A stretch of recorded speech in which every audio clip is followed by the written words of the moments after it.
Hello, everyone, and welcome to another episode of the Black Studies Podcast. Today, we have the pleasure of speaking with Dr. Robert P. Robinson, Assistant Professor of Africana Studies and Gender Studies at John Jay College, and Doctoral Faculty in Urban Education, Africana Studies, and Interactive Technology and Pedagogy at the Graduate Center, CUNY.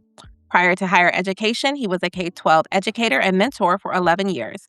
His broad research and teaching focus on the Black freedom movement, Black education history, Blackqueer studies, digital humanities, history of education, and curriculum studies.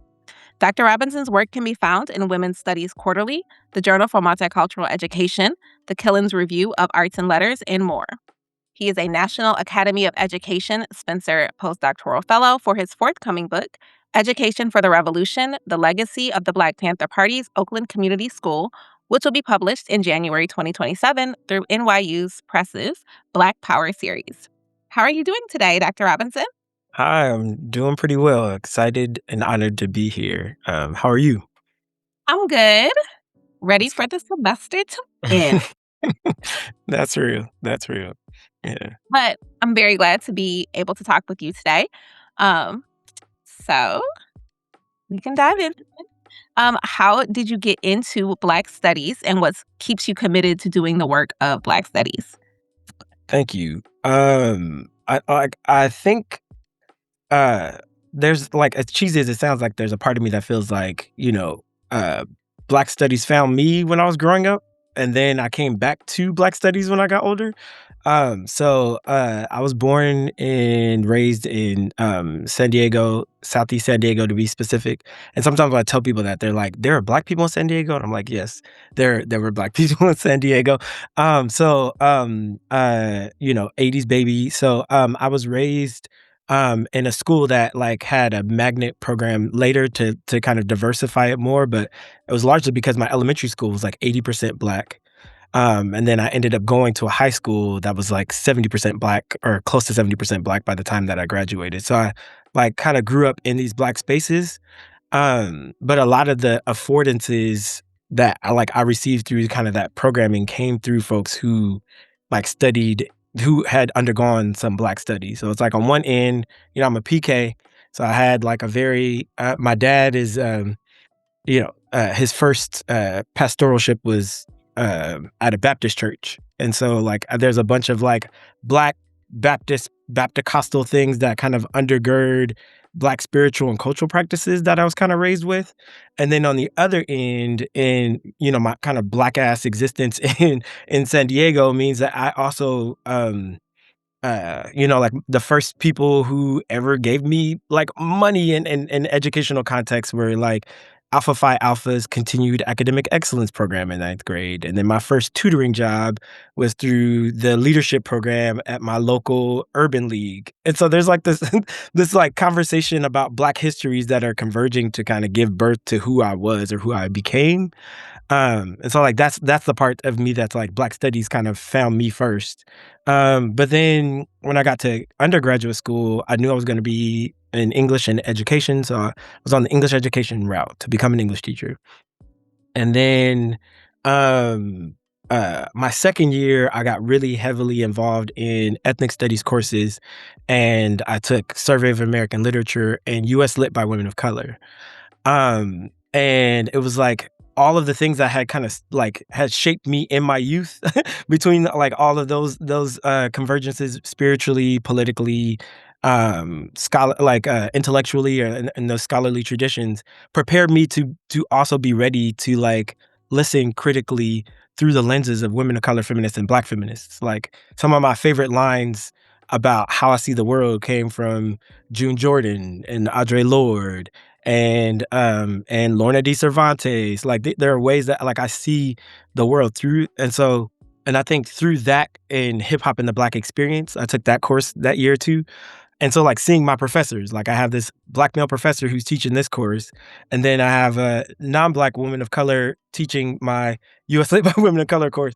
And like these two kind of like, they even swapped classes sometimes. So I was like, am I getting the 1-2 punch for like a great intellectual like upbringing? And so So then even when I went into education, that summer, I had another professor who was like, "You sound like you're really interested in multicultural education." And so I did one of those summer education research programs. Shout out to University of Wisconsin-Madison.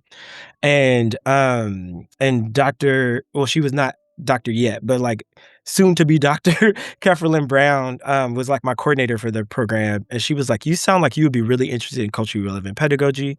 So I spent my summer really looking at the relationship between Black literature and culturally relevant pedagogy, but I was, like, simultaneously staying up with bell hooks, Talking Black, Thinking Feminist and Thinking Black, and then, like, listening to, the conversations that are happening there, Beverly Daniel Tatum. So there's these, like, Black women thinkers and Black feminist thinkers who are undergirding how I'm looking at Black literature and how I'm looking at culturally relevant pedagogy.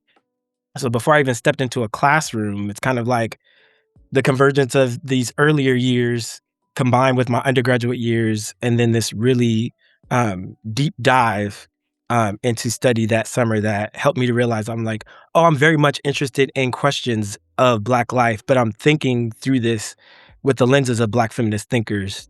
Mhm. And so that's kind of like the I don't know, those things that kind of really grounded me along my way as an educator, but like even later on through graduate school, which I guess I could talk about a little bit more when your second question.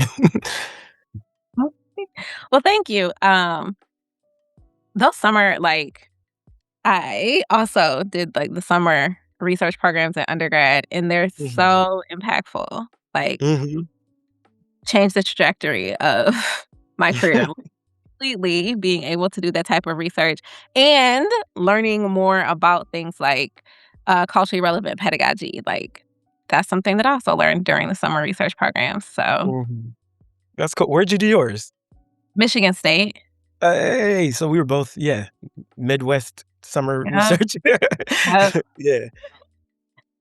If you want to, you don't have to, but I am curious I'm always curious when people come from other places to go to the Midwest because the Midwest is a particular space, Mhm. particularly for Black people. Um, w you think about how the best way to word this.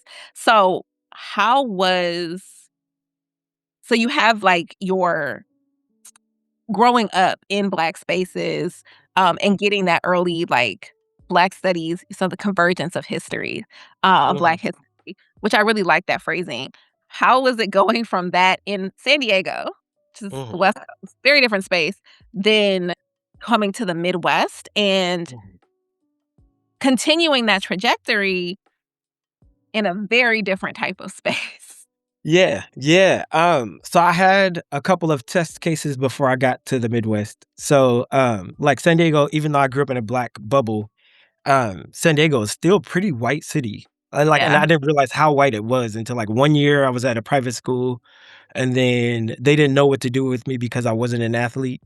And so I went back to my neighborhood high school, which I'm so grateful I did.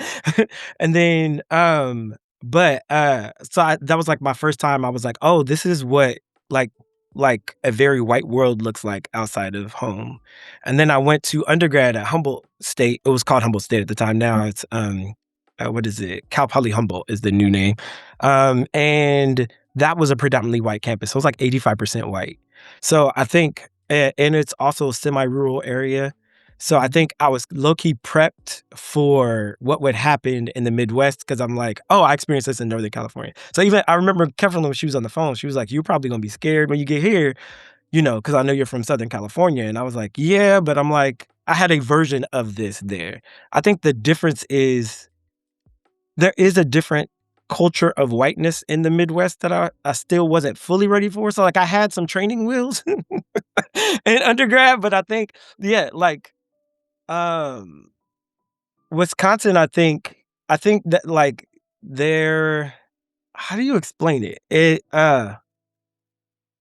There's always this conversation, and I think I could talk about this now because 'cause I'm on the East Coast in New York, but there's, like, this conversation between niceness and kindness that happens between the East and Yeah. West Coast, and sometimes folks will say, like, uh, New Yorkers in particular are kind, but they're not nice, and then they'll Mhm. say Californians are nice, but they're not kind.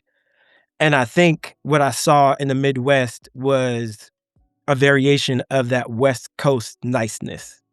Like, we'll say the right thing, but you can always feel like a simmering violence, right?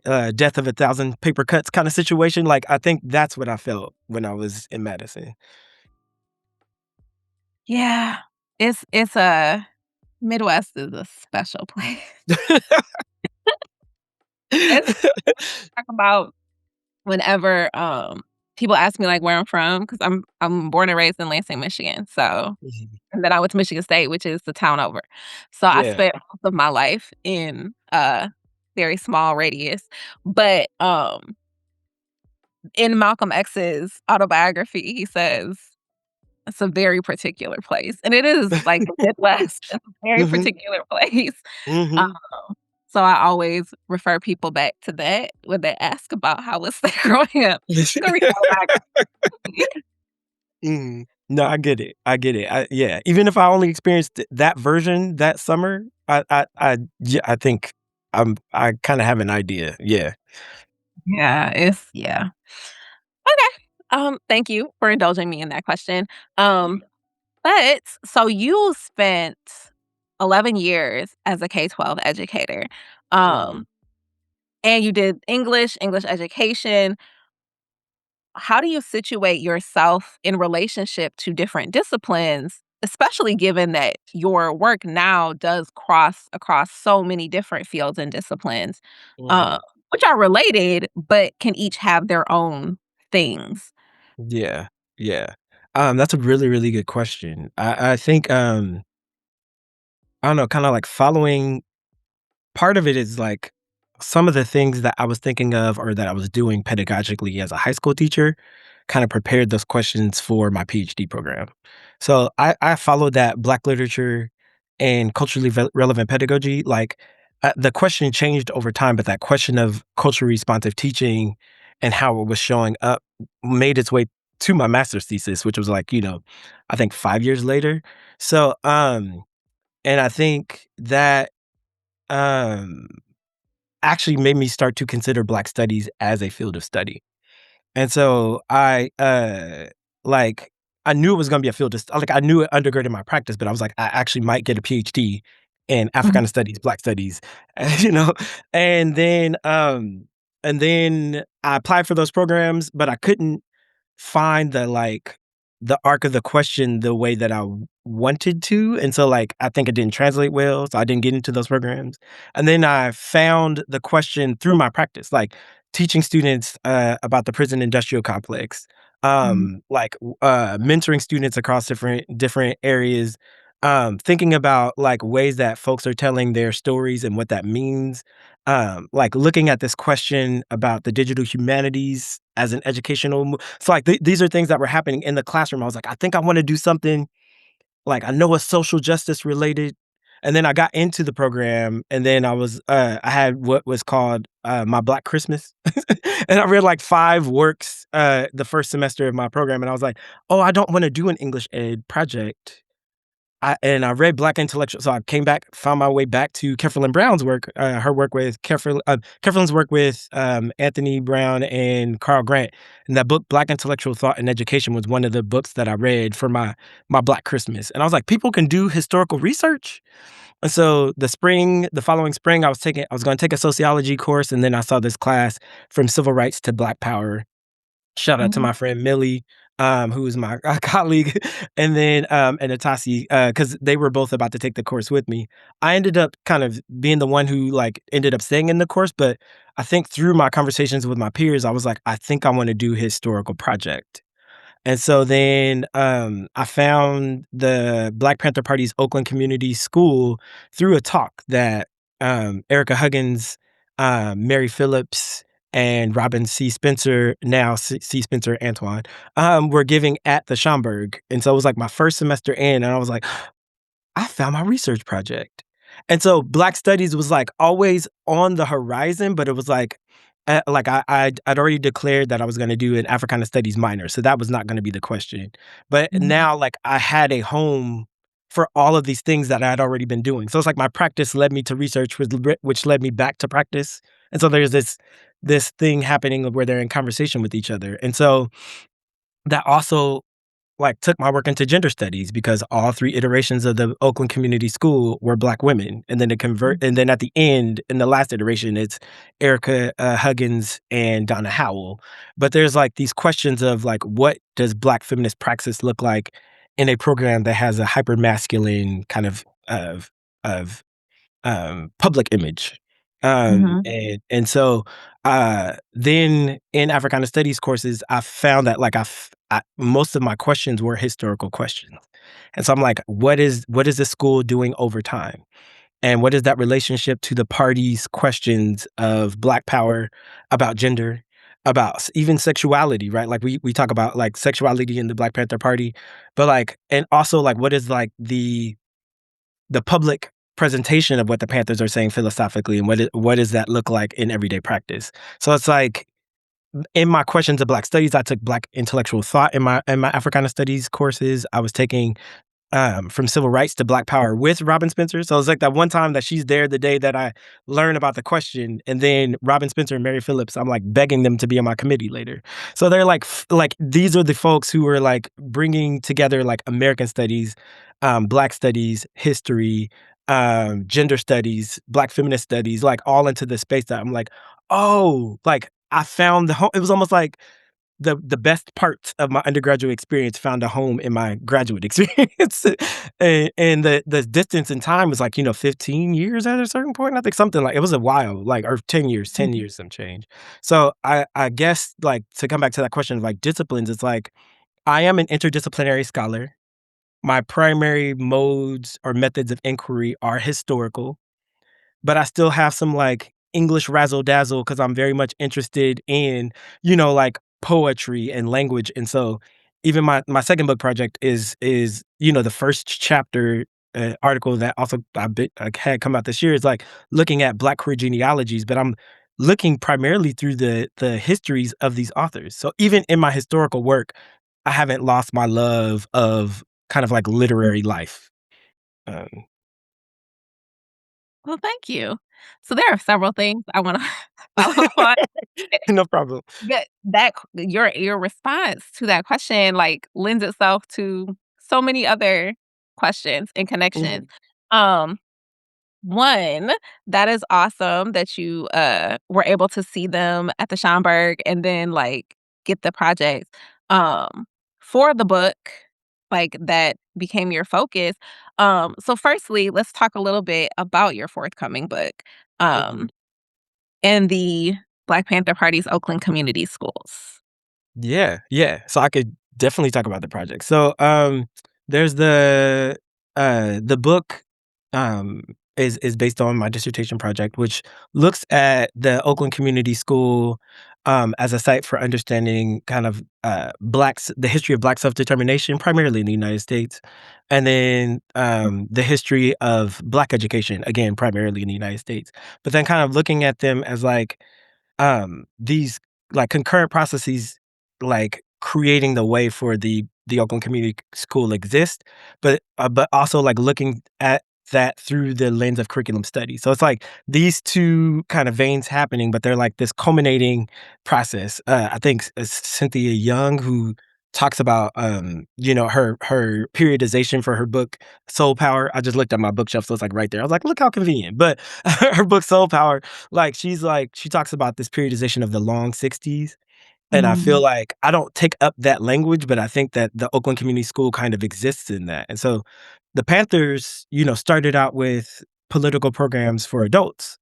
And then in about 1969, they kick off this liberation school. And some of these come through the work of then Minister of Information, um, and then but also, like, some folks will credit it to Bobby Seale, right? And so, like, thinking about how they, um, are asking the questions about, like, what does it mean for us to provide a political education for kids? And so, it starts off with the liberation schools, which it, like, in some ways mirrored the freedom schools, but in some ways didn't because there's Mhm.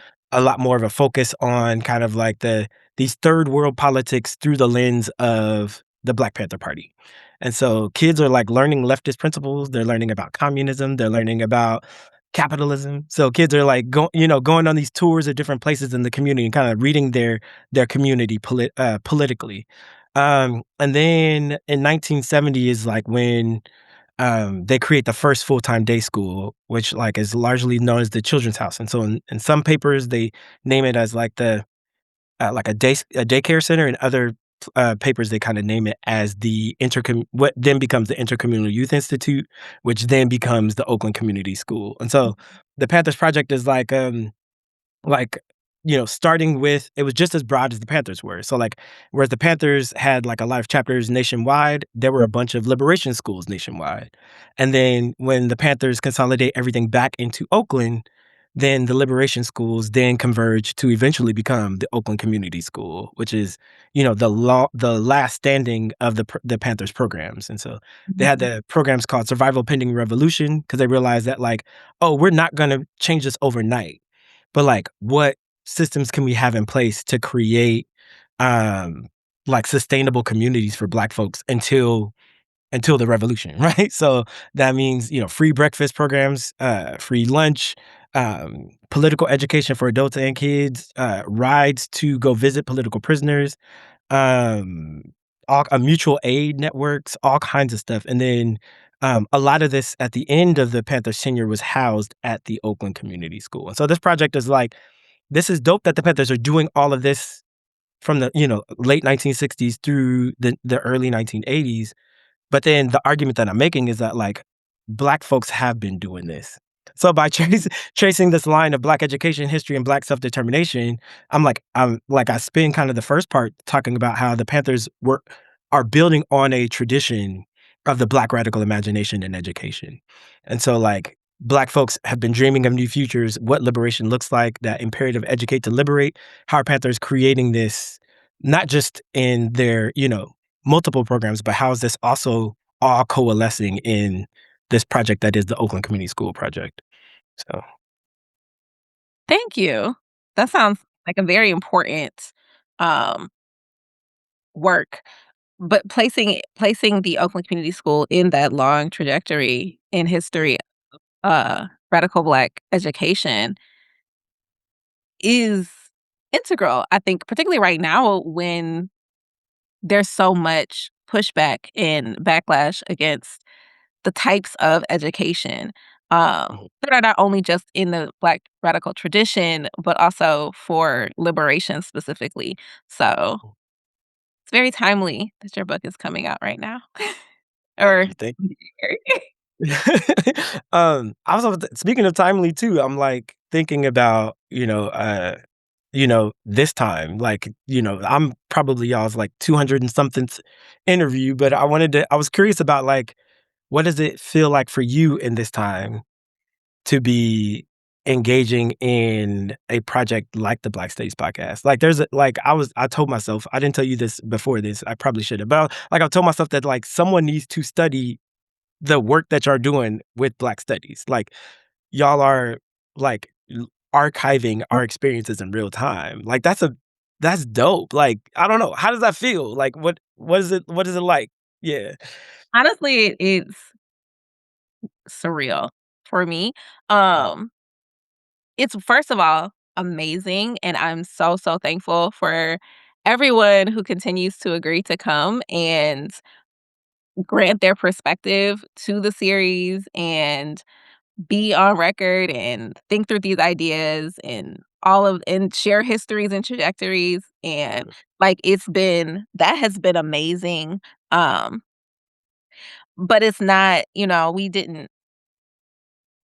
did not start out to have an archive, like, we got a grant, let's do a podcast, um, which I wasn't super excited about because I don't like listening to myself, but it has been it will probably be the most rewarding thing that I do with my career, quite honestly. It's just been so amazing, and it's been such a sustaining practice, Mhm. um, 'cause all of the things that are going on right now it's a lot, it's heavy, and that's the attacks on Black studies, but it's also just, like, the whole world is on fire right now Yeah, in yeah. multiple ways, but it's a really good reminder of the fact that, like, this work continues, and it continues in different areas, and we're all still doing the work in the midst of these things, Mhm, and we're drawing on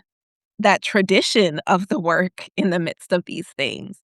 mhm, Uh, so, like, there have been several people who talk about, like, how having like, in Black studies, you are in constant dialogue with the past because the past is not the past, like, the past is now. mhm, mhm, Um, and that reminder and learning about new books, learning about old books that I did not read yet, learning about, uh, all of the multiple ways that people take up this work has truly been very, um, humbling and amazing. So, mhm, yeah, it's still it's weird that it's as many episodes as it is now, um, but it's also been I think that it has allowed the past couple years to not feel so overwhelming, uh, mhm, and it's just been really, really cool to be able to hear how people get into the Black studies, like, mhm, and have, like, that on record that, like, there's no one way to come to Black studies. There's no one way to do Black studies, like, it's we need all of our perspectives and experiences and contributions to continue this work, and yeah. So, I've really, really enjoyed it. It I have got a lot less nervous than I used to be. I'm still nervous, and we several minutes in. You don't need to be nervous. But that was but I do understand that, right? Because like, I mean, there especially early on, when I started sending emails, people, I was like, "Let me ask my bibliography real quick." Like, this is the perfect excuse to email people who I've been reading for my entire career, and then they said yes, and I was like, "Whoa, I didn't expect a response," and now I'm very nervous to talk to you, and I don't know what to say. Mhm. But it has gotten easier, and I'm just so thankful that people continue to say yes and be willing to be a part of the series, and I do think that it will be, um, a piece of work that can be looked back at for this particular moment in history, and that's really cool, so That's very cool. No, trust me, you got a ton of fans. We are very grateful for the work that y'all doing. So, thank you. again, it wouldn't be possible unless wonderful people like you continue to say yes. Take time out of our busy, hectic, crazy schedules to have these conversations. So I appreciate it. My pleasure. Yeah. So going back to asking you questions, Okay. uh, you talked about the ways in which like your praxis and your learning and your praxis and like those things are going back and forth, like theory, practice, praxis. Um, and I am particularly interested personally in the ways in which Black studies shows up in pedagogy, how it shows up in classrooms. And given that you were both a K-12 educator and an educator at at the higher education level, how do you see Black studies having influenced your classrooms, both K-12 and post-secondary? Mm, great questions. Um, I think when I taught K through 12 in English, um, English is one of those fields I've heard John talk about this on the podcast too. Like English is one of those fields that's like it's technically a traditional discipline, but it's also its own meta discipline. Like I like to use the term meta discipline because I'm like like we're drawing from everything. It's like Black studies is education by any means necessary. You know what I mean? So, but I think when I was teaching English, I think I was very much in those same veins. So like my minor was ethnic American literatures, which is a cross between ethnic studies, English, and ethnic studies, English, and women and gender studies. And so I taught my class like even when I was teaching like elementary, I taught elementary for 2 years, which was not a part of my ministry. But I mean, I made it through. I'm very much a like middle school. Actually, I'm not even middle school. I was. I'm high school and grown folk. Like that's where that's where my strengths lie. And so I but don't think I could even do high school, so you were doing the Lord's work. but so when I was teaching there, there was a like like when I taught elementary school, I was teaching the kids about intersections. And so I Mm. would draw I would draw like a street. And then Mhm. I'd be like, this, this car is race, this car is class. And so I was at a private school. They probably should have fired me because I was, basically raising up a proletariat ethos with a group of kids who were like middle to upper class. But and then I took that kind of same model when I was teaching high school with the same kind of framework. I had luckily I had a student TA who was like much more creative and kind of like did the same car thing. So we're looking at race, class, gender, sexuality, and ability, and like what happens when they meet at this intersection. What stories are we missing? What things do we need to unpack? How is oppression operating on multiple levels in these conversations? And so like I think as a teacher, it helped me to, especially in my English classes, give students new ways to look at a text and recognize, like, in a lot of ways, like, how are these forces framing the experiences of our protagonist? And then when I'm asking them questions about things that they're interrogating in their everyday life, they then get to read literature through a way that makes sense for how they're navigating the rest of their lives. So if so and so is navigating this terrain, what does it look like for me to navigate this terrain? And like, what things am I competing against? So it's like, that very Freudian concept of reading the word and the world.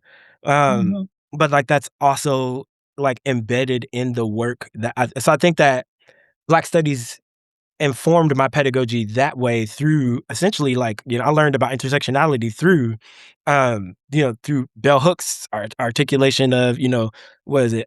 Rest in peace, imperialist, white supremacist, capitalist patriarchy, right? And like that kind of became the way that I framed it for the students. And then, but like at the graduate, at the undergraduate and graduate levels, I think it's, um I think those questions about the humanistic undercurrent of Black studies, Mhm. I'm drawing from like the work from like me and Stephanie Jones co-wrote a piece, and we draw from testimony, and we use like Geneva Smitherman and Stephanie Tolliver's work, and we're looking at the question of testimony, right? Mhm. Which is not so far off from like the Latina or Latinx question of testimonials, but like this idea of like what does it mean to testify? And when I was in grad school, like in addition to me doing my grad assignments, I was like, you know what? I want a year of reading James Baldwin. So I read like a bunch of James Baldwin for a year. So like, and there's this question about James Baldwin as witness. And so, and my Black churchy ass is now thinking about like witness, testimony, you know what I mean? Yes. Like, and so I think that also like is embedded in the types of questions. Like I'm very much interested in gathering the testimony of Black folks about Mm. education, about gender, about sexuality, about love, about joy, about fighting, about caring, about questioning. Like and so like those roots that are kind of connected to uh, like the intellectual traditions in Black studies are simultaneously connected to Black life as Mhm. being. So how are we living Black life? How are we studying Black life? And how are we fighting for Black life?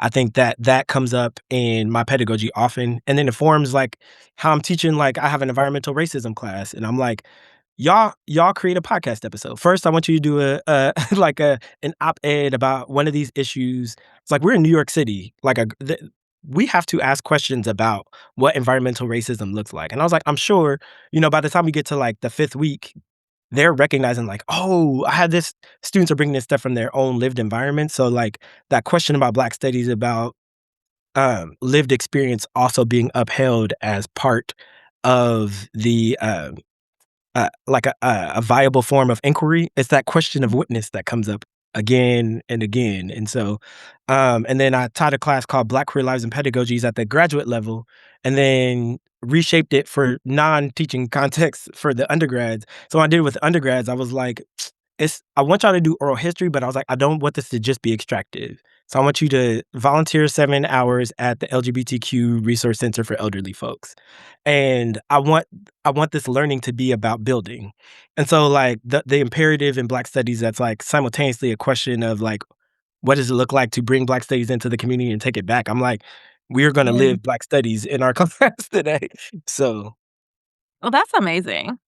And I think it's I appreciate you sharing that because it's not extractive, as you said, right? We're not just mhm, gonna come in and extract, and having that be modeled for students, particularly students who potentially could be going in and teaching and doing other things, like, in the Black studies realm, I think is so important, especially right now, 'cause mhm, that a lot of people, especially recently, have talked about the ways in which, like, the professionalization of Black studies did not allow for or has weakened that community connection that was foundational for it being in the academy at all, right? And too often I think that I don't think that we forget, but I think that it is put secondary to all of the expectations of the professional field of Black studies that nah, the community started it. It was in the community before it was in the institution. And if you don't have that connection to community, then you just out in the institution by yourself, and the institution is imperialist, white masculine, mhm. like, Mhm, which I think we're all being hit in the face with in real time. But um having that volunteer element, right? To make sure that you are not just going into a space and taking something back out, but giving back to that space in ways that are gonna be helpful to that space itself. mhm, Um, I really appreciate you sharing that because that's a good way to think about how we can reconnect with communities, mhm, particularly whether or not we're gonna be doing research, but, like, being able to go back and say, like, "Well, this is a part of the praxis of this field. So mhm, you're gonna be in this class or you're gonna be this major, then, like, this is something that we're gonna engage in." So, mhm. you Oh, thank you. I also wanted to ask, so you've talked a little bit about, the different areas that your research focuses on. You haven't touched as much about the digital humanities, so I wanted to ask if you want to speak any to the work that you do in digital humanities. Mhm. No, thank you for that. Part of it, I'm not as dope as a DH scholar as I want to be, but it's the way that I ask questions of it. So, like those questions of the archive are, like, connected to, like, ways that it's also connected to kind of like the, you know, studying Black life by any means necessary so it's like, for me, I'm not just in, uh traditional physical archives, I am also looking at digital repositories. Mhm. Um, I also like that part about my students doing podcasting. Like, we're also working on a paper together about like podcasting as a pedagogical practice, but also podcasting as a research practice. Because it's still connected to that like the life force of like gathering testimony. So like for me, like digital humanities also meant like, you know, in grad school, like, we created, our own podcast. I won't name it because I don't want y'all to find it, but, like but, like, like, if that for us became, like, simultaneously a way for us to kind of vent through the violence that we saw in the academy while asking Mm, questions about, like, ways that we could share our resources, ways that we could share, like, questions that we have of our moment and how they're connected to our research and our practice, and so, I think for me, digital humanities, one, sonically has always been a thing, like, I'm also like, after this book, I really wanna spend some time kinda just, like, developing the repository of the interviews that I engaged with to do this project, and so, like, what does it look like to house this space, to make the archive more available to everyone else so that you don't have to fly 10,000 miles, or, not 10,000, but you know what I mean, like, miles and miles to get to something, like, making those resources available. So digital humanities to me is, like, how do we use the affordances of the digital space to do that work? But there's also some, like, critical elements of digital humanity, especially Black digital humanities, like how folks are asking questions about like how are we training artificial intelligence or how are we training in the digital space, and like in what ways does the digital world then um Yeah.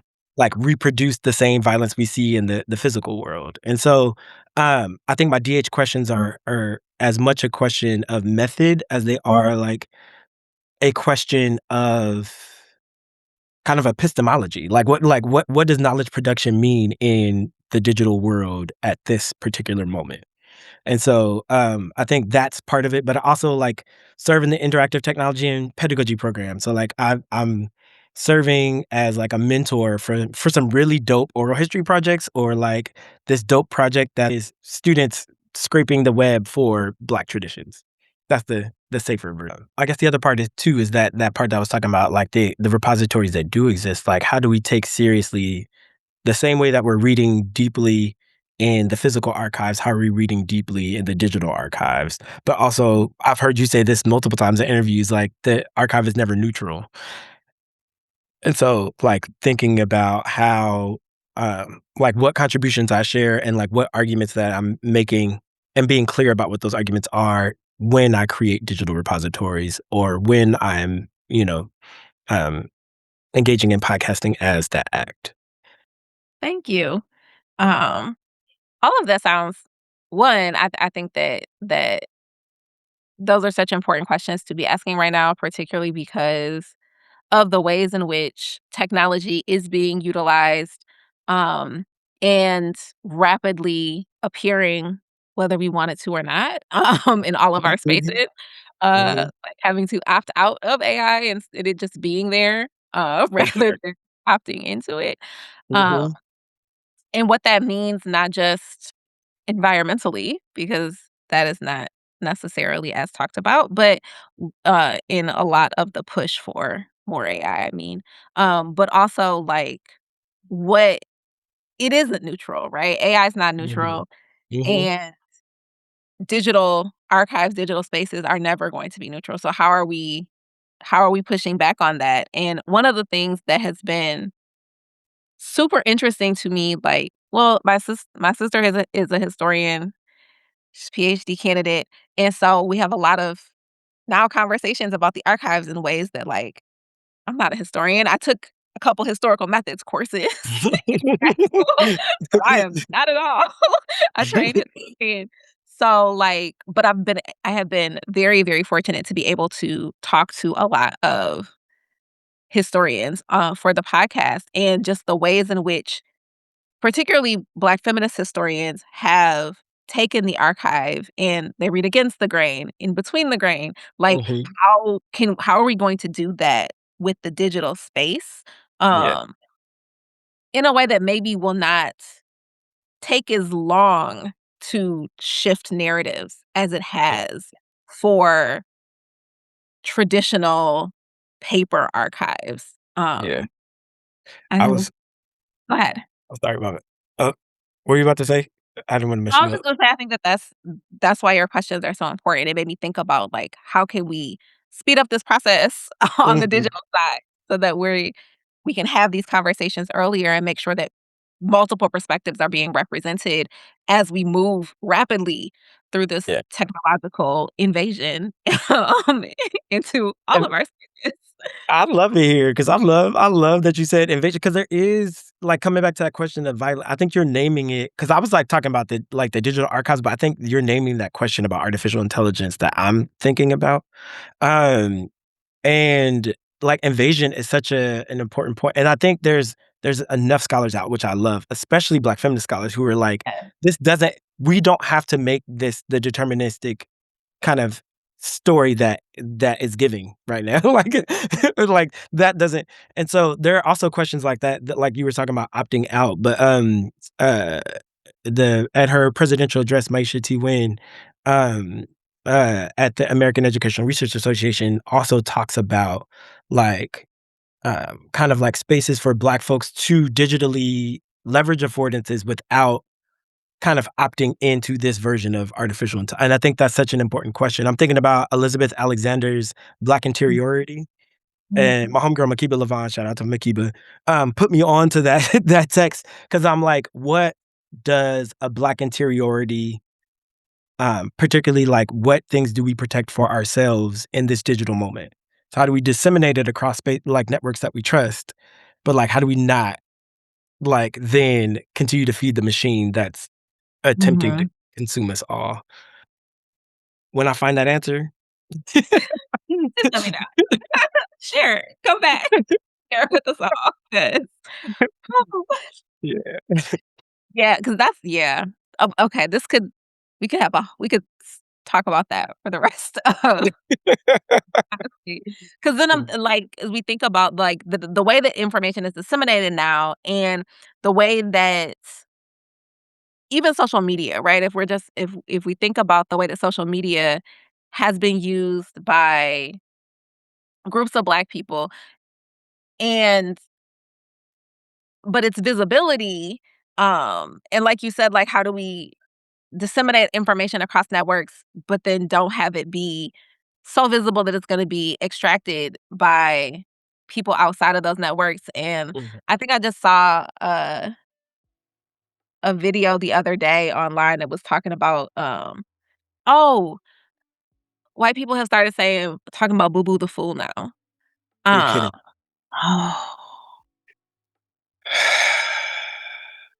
and Who's it's the like one? that has been such like, that has been a cultural staple for so long. Why are y'all here? Who told you? But it's having that level of visibility, and I think that, like, we It's have giving this who in the hell left the gate open? Like, right, like, who left the gate open? Because there's this juxtaposition between, like, Black communities have always been innovative when it comes to technology, like, technology is created and, like, creators of technology, regardless of who they are, like, the stated purpose for technology, okay, sure, fine. Black people take it and do whatever they want and need to Mhm, do with it, right? We think about the birth of hip hop culture, like taking technology and doing something that that the broader society did not intend for it to be used for. And I think that that has been so prevalent in social media spaces, but it's so highly visible that you don't like these things are yeah, the gate is leaking now. mhm, In a way that it didn't necessarily before. And what does that mean for I mean, beyond, like, continual innovation and production in Black spaces because that's what Black spaces do, but, mhm, like, what does that mean for how we are communicating and disseminating and being able to have some things that are still culturally rooted and not taken to, once CNN or whatever starts defining "Boo Boo the Fool." Okay, not using the phrase. It's so sad, it's so sad. Yeah. Yeah. Yeah. Okay, I don't wanna take too much of your time. It's that point in the semester. I know we all are exhausted and have tons of grading to do. So, uh, I want to ask, so you've kinda touched on this, I think, when you talked about witness and testimony in terms of, what might interest you about the past of Black studies, Mhm, but anything that you want to say in addition to elaborating, building, or completely different from that. And if you want to touch on like what interests you most, like in excited ways, but maybe what could the field of Black studies have done better mhm, or what was missing before that we're now looking at more seriously just as a nature of time, perspective, voice, more mhm, people being able to be represented. mhm. Um, I think that, I love how everyone struggles with this question, and even with me thinking about it, I'm still struggling with the question, but, like, I think that there are many things I did talk about that, like, many things that I feel like Black studies is doing well. I think, um, one of the better things or one of the better things that it's done well, particularly in the last, like, 30 to 40 years is, um, centering Black feminist scholarship. Mhm. Like I'm thinking about like the Combahee River Collective, but there's a like that how we all get free imperative. I think is so important because it drawing from Barbara Ransby, who's like a clutch. Her introductions and conclusions, I'm like hashtag goals, but she, in that book, Making All Black Lives Matter, is like I think Black feminist studies like within the broader canon, and I hate to Mhm. use the canon. If y'all can't see, but I'm doing the air quotes slash scare quotes. But like in the larger canon of Black studies, I think that Black feminist studies forces us to look at Blackness across these other systems of power and like how all Black folks like what is it like we need to ask questions about how all Black folks get free. And so that being said, I think we're improving in that direction. I think there's still sometimes like I feel like Black queer studies is still in like this awkward outside of Black study. Like it should be a part of the all, but I do Yeah. still think that it like there are ways that it kind of gets relegated to these other realms or like queerness is a white project. And like in even though I think that's like a broader conversation happening outside of Black studies, I still feel like it does create this weird like I've been in some conferences and I'm like, "Oh, there are like 3 papers in the conference that have to deal with queer trans folk." And I'm like, Mhm. "And we're all Black." So, like, that like, in 2026, that's feeling awkward, you know what I mean? And so, I think but yeah, I feel like so that's like, yes, doing better, but I think we could be doing better. And, Yeah. but the other part that I love about the history of Black studies that I think is so strong at the core is like this connection to Black students organizing. And so, Mhm. like, that what sometimes like I've heard folks talk about as attention is also kind of like I think I heard one time I think somebody said like a dual inheritance. Like it's like it's Mhm. the fight on the streets, the fights in the classroom. It's like building the minds, building the souls, right? That part of it, but like knowing that students were at the forefront of that transformation or at the forefront of Black studies as a tradition is like so dope. And I love that. And I also love that this podcast, not to like sound like I'm trying to, you know, I'm just giving y'all flowers. Like this podcast, the thing that I love about y'all is like y'all take all scholars into the conversation. Like another way that like I feel like education scholars kind of get pushed to the side, which is awkward considering the fact that like so many historically Black institutions start off as normal schools, teacher training schools. So Yeah. like I love that that there's a new attention. Shout out to Jarvis Givens, who's also drawing that attention to, through future pedagogy is like naming those traditions of Black intellectual thought that begin within the meta discipline of education. Yeah, Black Yeah. education at that. So like I think Black studies is doing a good job of kind of like of increasingly gathering together all of our members to tell a robust story, but to also like to build up our toolkit for what our liberatory futures are going to be. Thank you. Um, yeah, I come to Black studies both through English and through education, so that is very Boop, important. boop. Like, that was my specialization in my, Mhm, for my PhD was urban ed, like, you can't you can't talk about Black studies if we're not talking about education, like, mhm, it's mhm, in it is foundational to everything else that we do, and if you're mhm, not talking about teaching, if you're not talking about community work, then you're not really talking about Black studies, at least not Black studies, um, as more than the institutionalized field, so mhm. but that's my personal opinion. Uh, I love I love it. I share it also with the urban ed background. English, shout out to English. Like we have a lot of overlapping areas. Yeah, so samesies. Yeah. I was so excited to talk to you.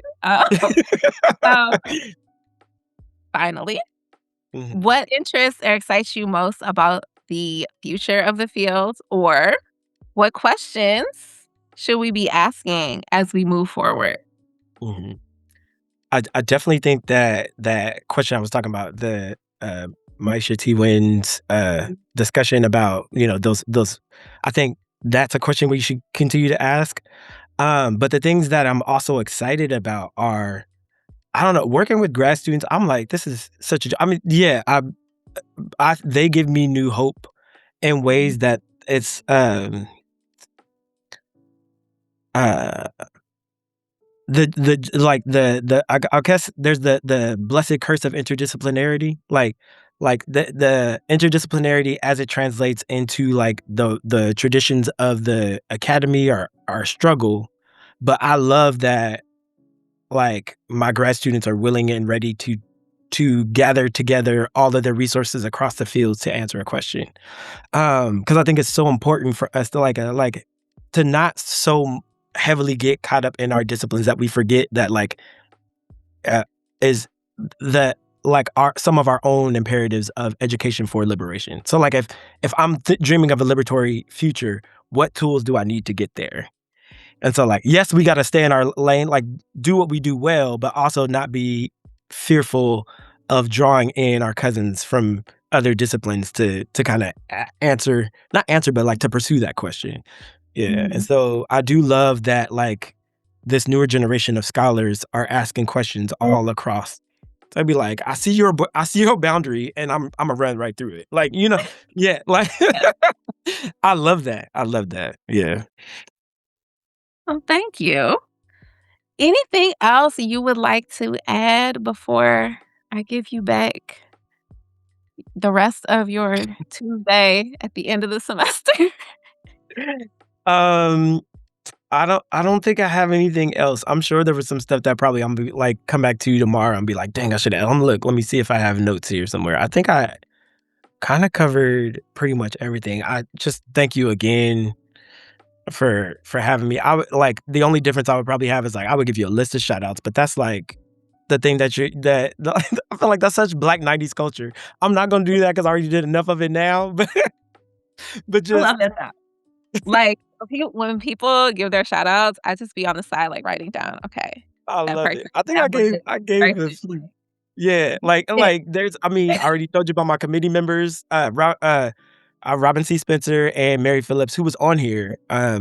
like a year and some change ago. Yeah, Mary went to Michigan State, so I know Mary. I love it. Yeah, so there, I talked about, yeah, I just shout out to the CUNY, the School of the People, like, yeah, I just but yeah, I mean, I could go through it, but I think, yeah, I'm so grateful for this opportunity, but, I'm also excited to be in for the conversations, and so I would love to see what y'all do after this, but, thank you again for having me. Thank you so much for being here. I hope that you have a wonderful rest of your day and a smooth ending to your semester.